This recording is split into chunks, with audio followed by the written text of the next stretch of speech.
morning. We are here at Barry Rosenberg's for the tech session today. Barry is going to talk about getting your car ready for winter and answer any questions that come up from the audience. As you can see, there's quite a bit of cars out here, Triumphs, MGs, Porsche, a couple Corvettes. It's a beautiful fall day in the North Georgia mountains. A little bit later we walk inside and then we'll try to hook up Barry on the microphone and then we go get started. People are inside drinking coffee, eating donuts right now. Here is Barry's new shop in Jasper. Everything is ready.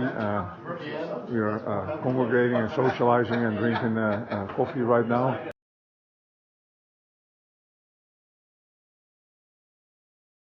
Will not lubricate as good cold as petroleum-based oil.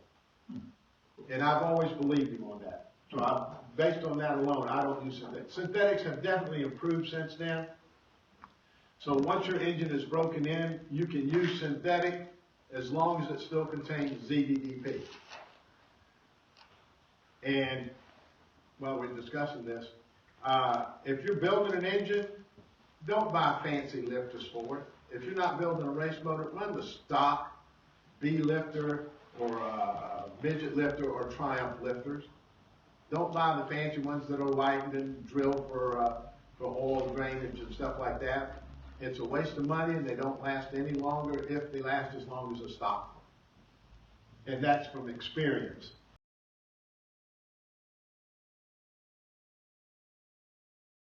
Transmission fluids. British cars, Triumphs and MGs and Healeys, all came with different transmission fluid. Triumphs came with a 90-weight gear oil. MGs came with engine oil. Both work just fine. And I can't tell you how many British cars I've owned that I have never changed my transmission fluid on once every 12,000 miles as they used to call for it. Never have done that. There was once in that magazine, I had a customer once that had an MGB that got mad at me because I put 90-weight gear oil in it. He swore up and down it had to have 2050. And I eventually got to the point I told him to take your cars and stick them where the sun don't shine. I'm not working on them anymore. And he contacted John Twist through that, was kind of complaining about me to John Twist, and John Twist agreed, but yeah, what I'm saying was true. So I knew it was so. I use 90-weight gear oil. 90-weight gear oil is about the same weight and thickness as a straightforward 30 or 40 weight motor oil. Gear oils and motor oils have their viscosity tested at different temperatures and different circumstances. But they're about the same. A 90-weight gear oil is about as thick as a 40-weight motor oil. The reason I like gear oil is designed with compounds in it that when the gears mesh, they actually can shear the molecular structure of the oil, and it breaks down the oil more. The gear oil has stuff in it to stop that. Motor oil doesn't. The other thing I like is motor oil is designed to carry its contaminants in the oil so they can be removed at the filter. How many of our British cars, other than the ones with overdrive, have a filter? None. Gear oil is designed for the contaminants to settle out, sink to the bottom. Most of the transmissions will have a magnetic drain plug in it, and that's where all your contaminants adhere to. So I prefer 90-weight gear oil, whether the car is a 4-speed or a 4-speed with overdrive. Now, if anybody here has the Triumph 5-speed, I feel sorry for you to start with because it's a crap gearbox, but they have to run automatic transmission fluid. They have an oil pump in it that's got phenolic gears that if you put anything heavier in there on a cold day, it strips the teeth off your gears. And the problem with the ATF is when they built these cars, if anybody ever had a TR7 new and had to have the transmission rebuilt after 6 months to a year, the transmission fluid would wick out of the unit through the filter, through the gasket, because the hot transmission fluid was so thin, it would drip out through the gaskets and you would eventually run the transmission out of fluid without even knowing it. So that's what makes the TR7 5-speed such garbage.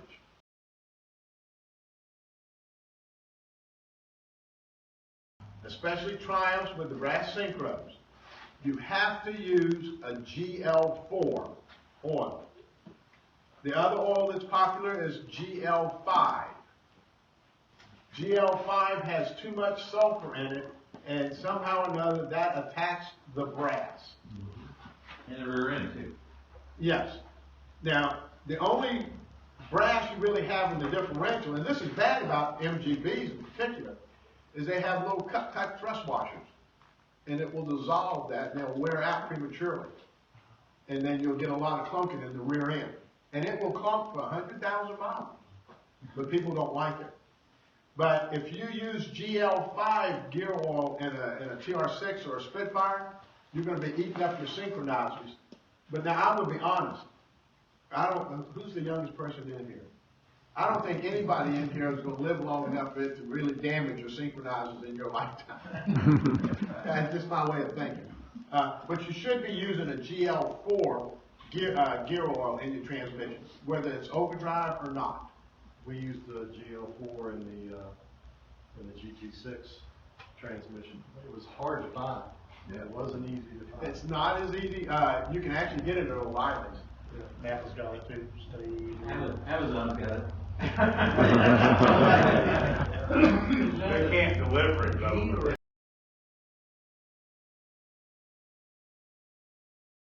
I use ATF. I have used ATF for 47 years.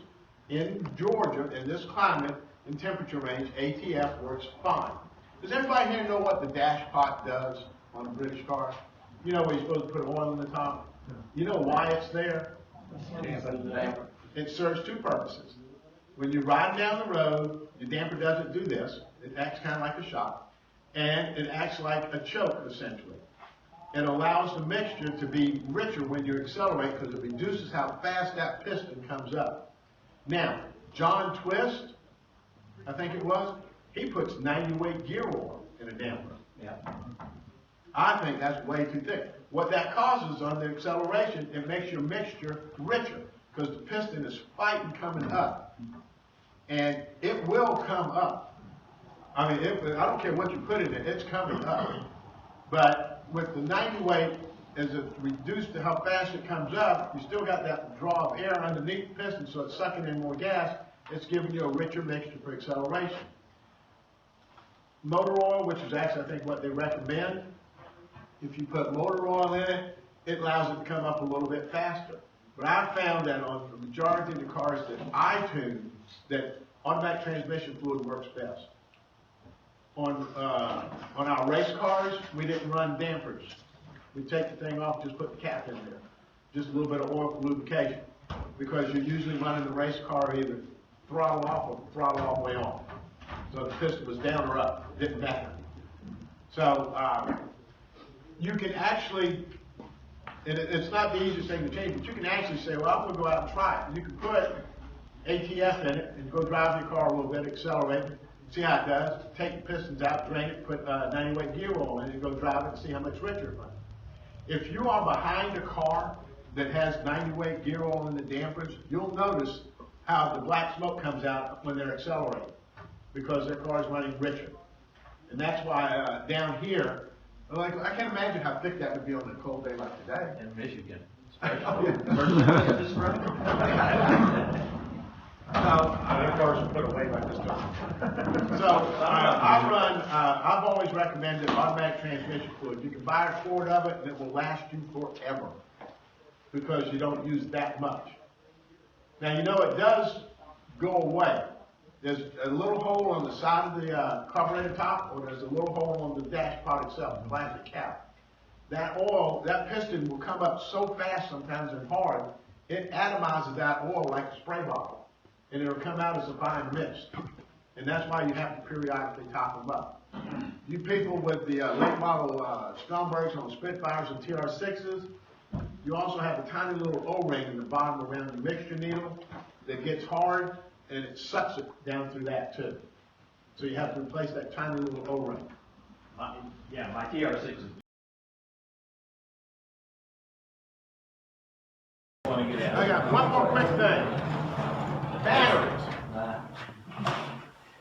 parking your car for winter storage, okay? How many people here use trickle chargers to keep their battery charged? This is a clean battery. Somebody come up here and read that. You go from the front. What's it show?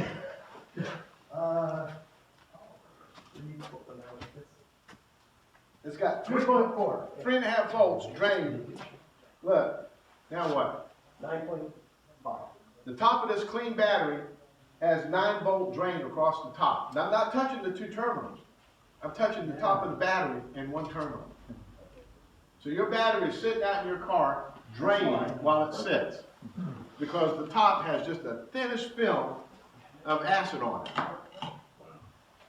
Baking soda and water. Mix a little slurry, pour it on the battery top. It'll fizzle a little bit, wash it off, and you remove that. And then, believe it or not, stick a penny on there. Stick a penny on your battery. It'll attract all of that, and it'll stop that corrosion across the top. But you saw that, up to 9-volt drain across the top of a clean battery. What about permanently sealed battery? Same thing. Same thing? If they have vents on the top, and almost every battery's got to have it. Where'd you come from? It's too early to be out for a walk. They'll still have a vent in it, and that's where it comes from. So you want to check the top of your batteries to make sure they're clean. I bet we can go out there with this to half the cars out there, and we'll get battery drain across the battery terminal. All day long. Yeah, glad we didn't forget that. Anything else?